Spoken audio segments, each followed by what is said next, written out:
Hello and welcome to Now You Know. I'm your host Dale Wilson. Today we are fortunate to have as our guest Superior Court Judge Brian Kokenauer, and we're going to find out a little bit more about Brian and what he plans to do in his next term as Superior Court Judge here in Collin County.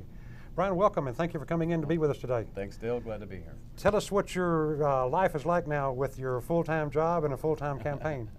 It's really busy. I've got 8 to 10 hour days, then I've got to go home and take care of my ranch, and then I've got all these campaign appearances to make, so I have little time for anything right now. Well, tell us a little bit about your ranch life.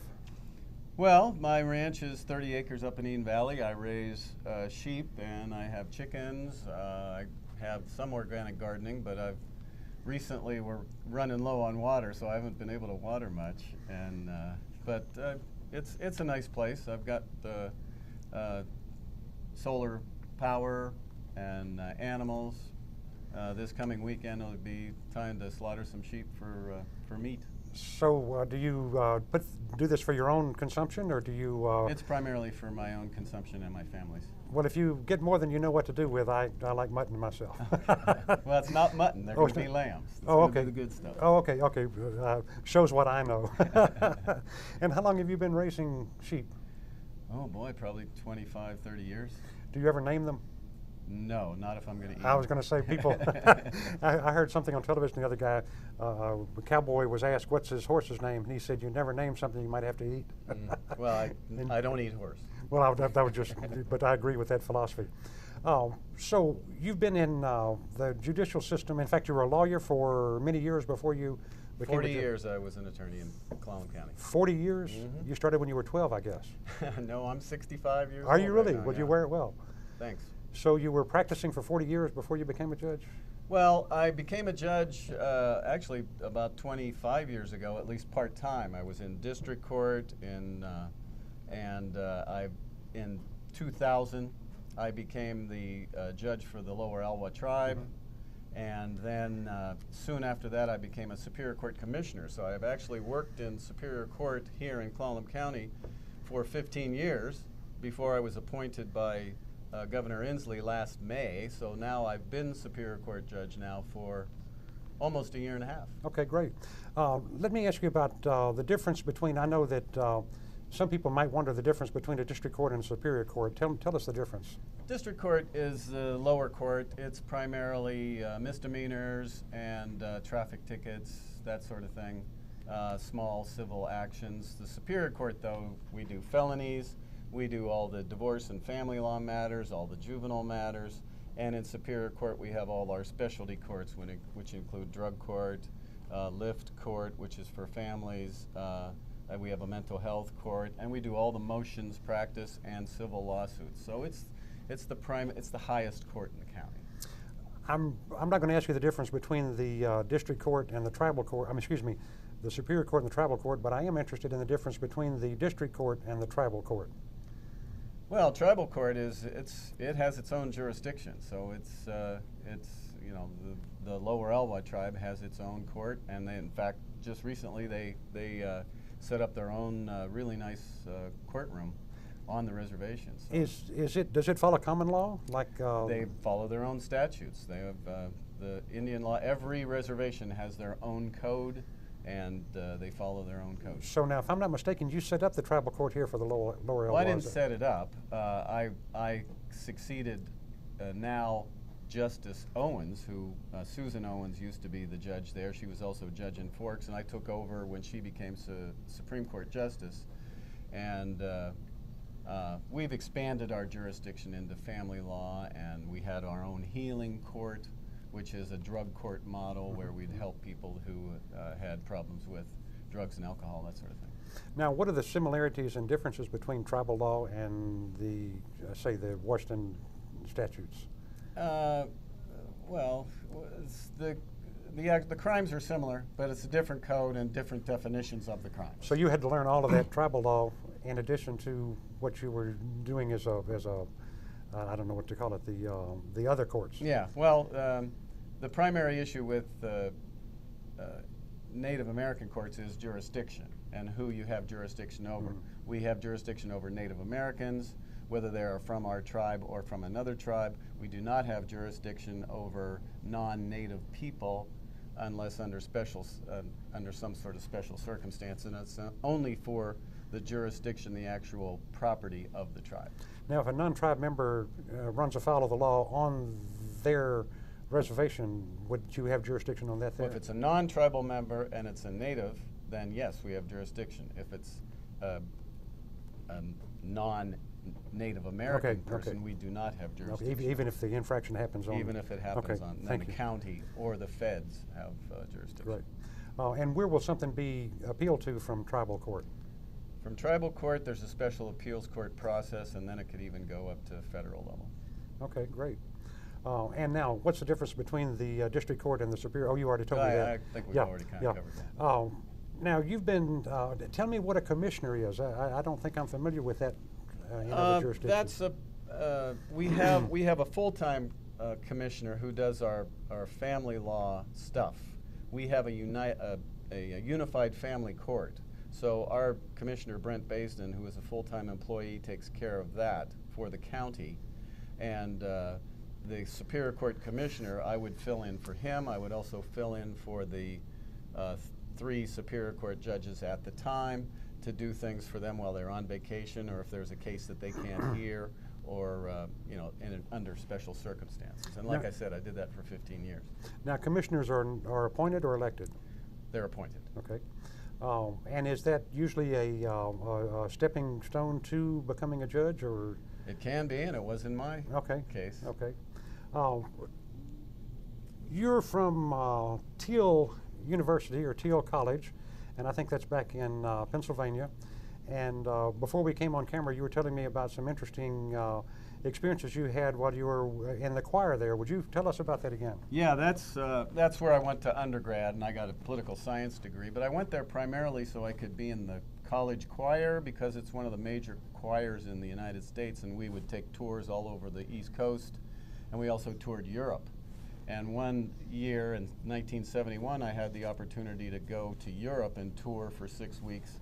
And we even went behind the Iron Curtain, so we went through the Brandenburg Gate in Berlin, and I actually got to sing Bach standing on Bach's grave in Bach's church in Weimar, East Germany. And that experience was really special, because we sang against the East German Boys Choir, kind of a battle of the choirs. And at the end, we were running out of songs, so we did a spiritual, which was that "Go down, Moses, way down in Egypt land. Tell old Pharaoh, let my people go." So we sang that, and all of a sudden the East German police realized what we were singing. They thought you were in code. Oppressed people. So they came into the church with machine guns, escorted us out to the buses. All the people ran out of the church and were going, "Danke, danke," grabbing our hands, thanking us for being there. It was one of the most amazing experiences. It had to be quite an experience. Of my life. I know you hated to leave, but certainly didn't want to stay either. Well, yeah, those machine guns were fun to look at. Now that's interesting that you have the musical background, but I also understand you have a thespian acting background right here in community theater. Yes, I've acted with Paloa, the PA Players, also OTA and Squim, so I've done lots of things. I was Frank Butler in Annie Get Your Gun. I was Booley and Driving Miss Daisy. I was the most recent play I was in was Harvey, and I played the doctor in Harvey and Squim about a year and a half ago. How much time does it take to prepare for a play like? I know it depends on the play, but an average. Well, you got to memorize your lines, so that's right. what it takes, and a lot of practice, which I don't have time for now because I'm just too busy. I can imagine. And do you have a particular play that you always wanted to be in but never was? Wow, I always wanted to be in 12 Angry Men, because that's about that's the jury. best, yeah. How a jury works. That's the first one I was ever in. I'd like to be in that one if we ever do it again. So some of the things that you listed as things you're most proud of was the saving or restoring the Sol Duc hot Springs. Yeah, when I moved here in 1975, I had actually learned about the peninsula by working up at Sol Duc. So in the summers of 70, 72, 3, and 4, I worked at Sol Duc. And I got to know people in the community. So when I moved here, I already knew more people in Port Angeles than I knew in Pittsburgh from whence I came. And in the late 70s, early 80s, the park was kind of letting Solduck go and was hoping it would go the way of Olympic Hot Springs. But I started an organization called Save Solduck Hot Springs. I enlisted the aid of our senators at the time, Scoop Jackson and Warren Magnuson, to give us funding to get that thing back together again, and hence the nice pools we have now, and now the international destination, which it is right now. And very popular from what I understand. Oh yeah, I mean at one point the park even took it off the map, hoping it would go away, but it didn't happen. Oh, and tell me about this Bar Trek fundraiser that you did to raise funds for indigent defense. Well, I did that for a decade. I did that for the local bar as well, to give legal education credits for the local attorneys, and then they would pay for those at the seminar. And at the seminar, I would show clips. I'm a real Trekkie, so at the seminar I'd show clips of Star Trek episodes that kind of related to the topic that we were on, and it was real popular. I made thousands and thousands of dollars for the local pro bono program, and kept it funded for about 10 years. Tell us how the pro bono network works here. Well, attorneys give volunteer service to assist people who are in need of legal services. And the pro bono program is kind of an administrative agency that helps them and puts on seminars and things to help people learn how to operate in the legal system when they can't afford an attorney. I had the good fortune to be able to interview Judge Brooke Taylor right after he retired, and he brought up a comment that I thought resonated throughout the legal community.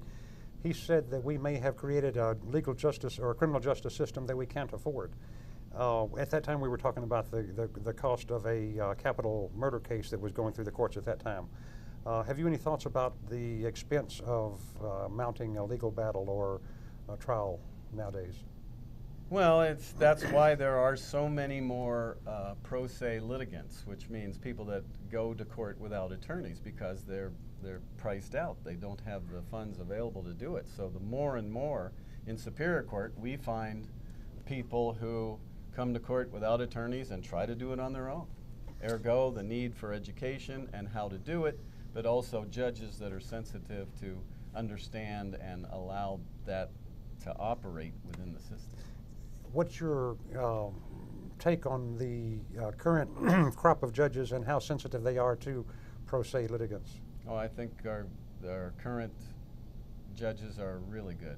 I mean, Brent Basin, who's our family court commissioner, has to deal with it regularly. And Judge Rohr was a judge in Forks for a long time, so he's very familiar with that. And Judge Melly is also has experience as a prosecutor, and I have experience as a family law lawyer and criminal defense attorney. Great. Well, thanks. We're going to take a break, and we'll be right back. And with more of Now You Know with Judge Brian Kokenauer. We'll be right back.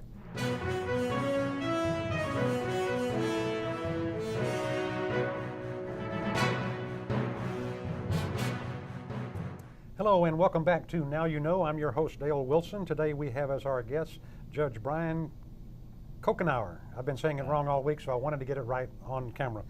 And we've been talking about some of your past experiences, and one of the things that I was really interested to know, recently there was a letter sent from retired Superior Court Judge Grant Minor to the Superior Court and to the county commissioners.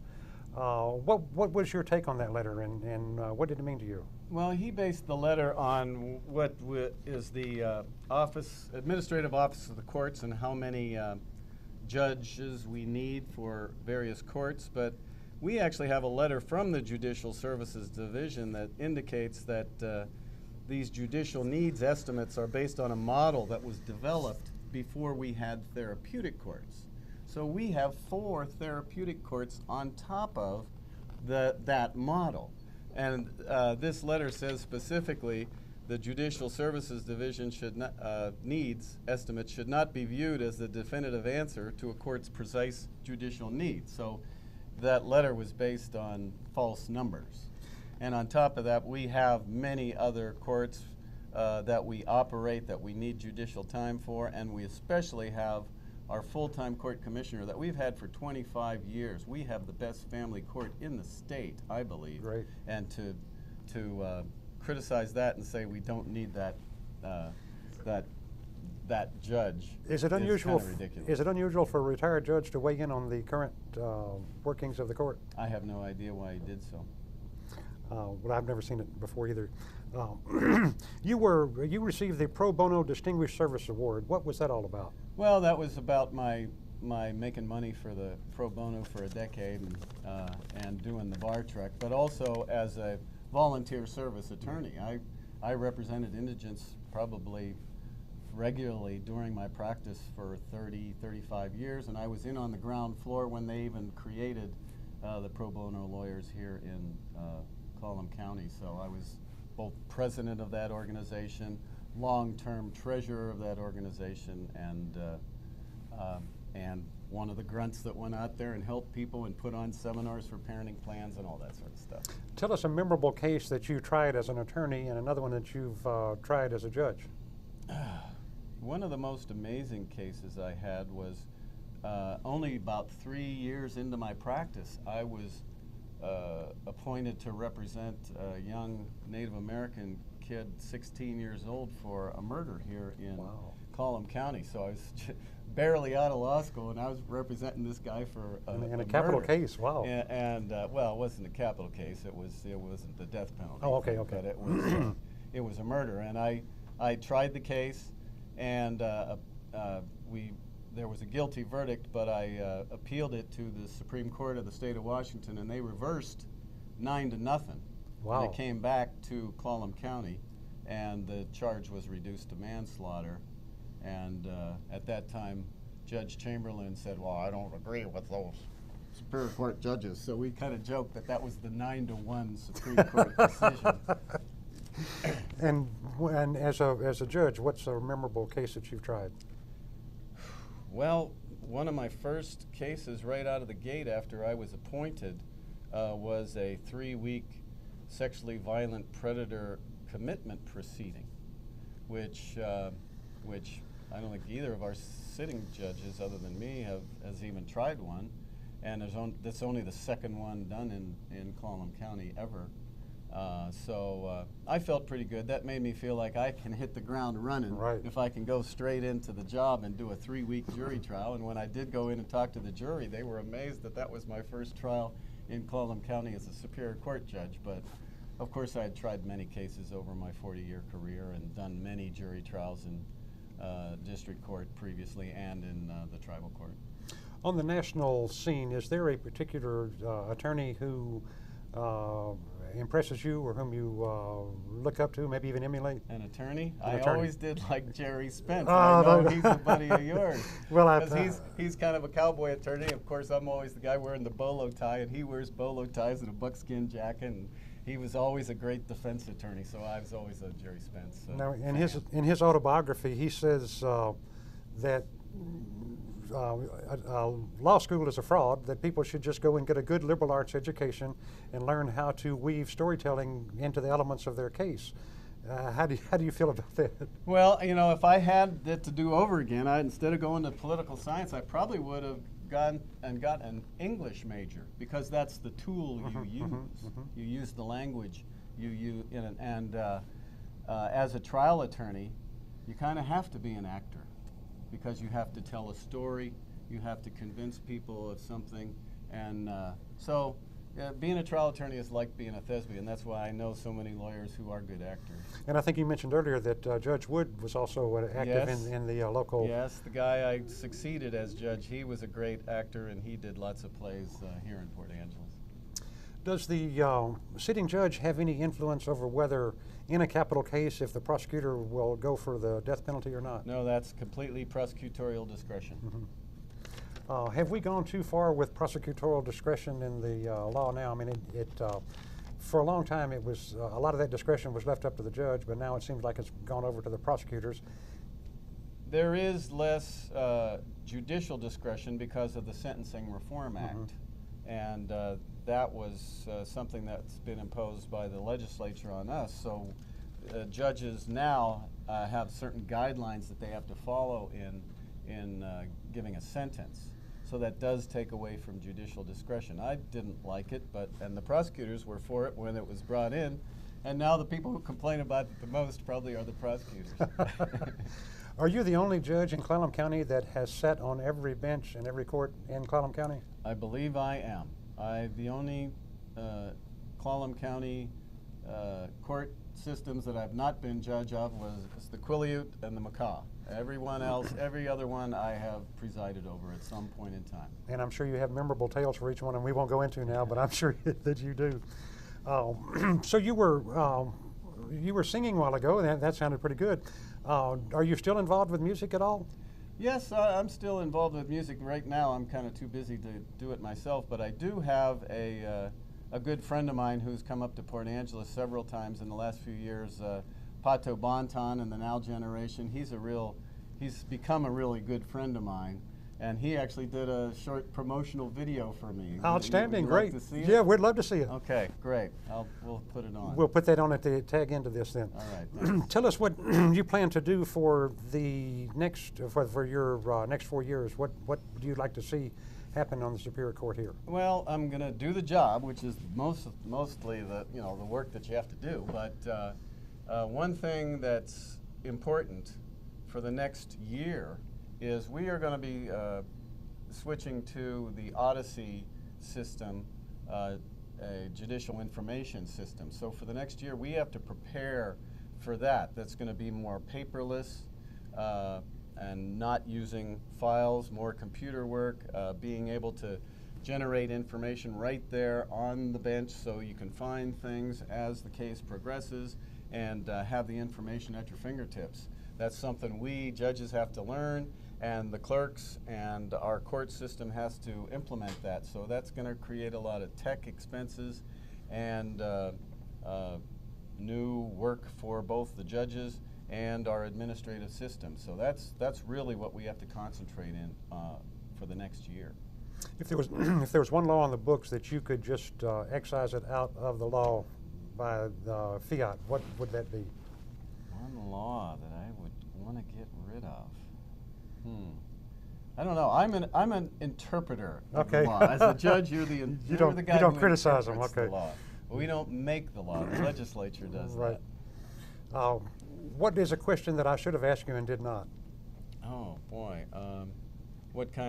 How did I get education to become a judge? There you go. Okay, and I was lucky because the Lower Elwha tribe was nice enough to send me to a lot of judicial education services. So I have about 400 hours of judicial education at the National Judicial College in Reno. Great. And I've also graduated from the Washington State Judicial College and gone to many seminars for judges. So at this point I have probably about 500 hours of judicial education that really helps in